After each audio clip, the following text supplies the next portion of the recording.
យេស៊ូបងប្អូនបាទវត្តព្រះជ័យវង្សាហៅវត្តប្រហូតបាទគឺ16 17ហ្នឹងបងប្អូន18ហ្នឹងគឺមានការឆ្លងសាលាឆាន់បាទសាលាទៅតែសង់ហើ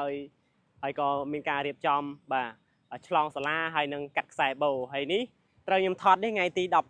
ងប្អូនណាថ្ងៃទី15អញ្ចឹងកុំភ្លេចមកចូលរួមលេងកំសាន្តផងបាទ16 17 18ចាប់ពីស្អែកទៅបងប្អូនមានបដាល់មានកត្រកមាន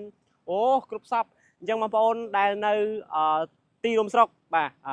ប្រាសាទបាឡាំងឃុំផានយើមបាទកុំភ្លេចមកចូលរួមកំសាន្តទាំងអស់គ្នាបាទគឺមាននេះឥឡូវគេចាប់ផ្ដើមរៀបចំបដាហើយបាទនេះមានតាំងពីលុកអាវលុកអីគឺច្រើនមែនតើឥឡូវតោះយើងទៅមើលខាងក្នុងបន្តិចមកបងប្អូនក្នុងទ្វារវត្តណាបាទវត្តមិនសូវជានេះប្រហែលទេវារឿងខ្សត់ដែរបងប្អូនណាបាទវត្តប្រជាវង្សាហៅវត្តប្រហូតហើយឥឡូវកំពុងតែឃើញមានការរៀបជាបដាហើយបាទអញ្ចឹងកុំភ្លេចមកចូលរួមលេងទាំងអស់គ្នាណាបងប្អូនត្រូវនឹងថ្ងៃសុក្រថ្ងៃសៅរ៍ថ្ងៃអាទិត្យអញ្ចឹងហ៎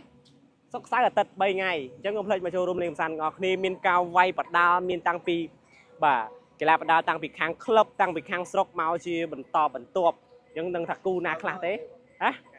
នេះកន្លែងក្មេងៗលេងតែធំអាចលេងបានមានពេទ្យប៉ោងមានអីមួយសេតនេះនៅខាងនេះទៀតអែមអញ្ចឹងបងប្អូនកុំភ្លេចមកចូលរួមលេងកំសាន្តទាំងអស់គ្នាបាទវត្តនេះគឺវត្តខ្សត់មែនតើបាទសម្រាប់ជនដែលមកចង់ចូលរួមធ្វើបុណ្យធ្វើទានណាអាចមកចូលរួមលេងបាននេះទីធ្លាធំទលាយគាត់ថាវត្តវិរិយខ្សត់អញ្ចឹងបងប្អូនដែលចង់មកលេងបានណាត្រូវនៅថ្ងៃសុក្រសៅរ៍អាទិត្យមានការវាយបដាល់បាទវាយបដាល់នោះនៅក្នុងកំពុងតែរៀបចំតិចទៀតគេតឡើងហើយអស់ហើយមក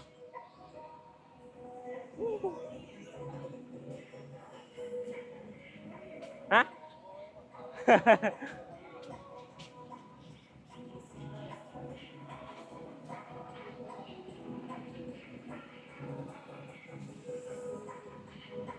ច្រើនអញ្ចឹងកុំភ្លេចមកចូលរួមលេងកំសាន្តទាំងអស់គ្នាបងប្អូនដែលនៅកំពង់ធំកុំភ្លេចមកចូលរួមណាឃុំផាន់យើមភូមិប្រហូតហៅវត្តបច្ចេកវង្សាហៅវត្តប្រហូតអញ្ចឹងកុំភ្លេចមកចូលរួមទាំងអស់គ្នានេះសាលាដែលគេនឹងរៀបនឹងឆ្លងថ្ងៃស្អែកហ្នឹងបងប្អូន16 17 18អូខេវីដេអូមួយនេះមានតែប៉ុណ្្នឹងបាទអរគុណ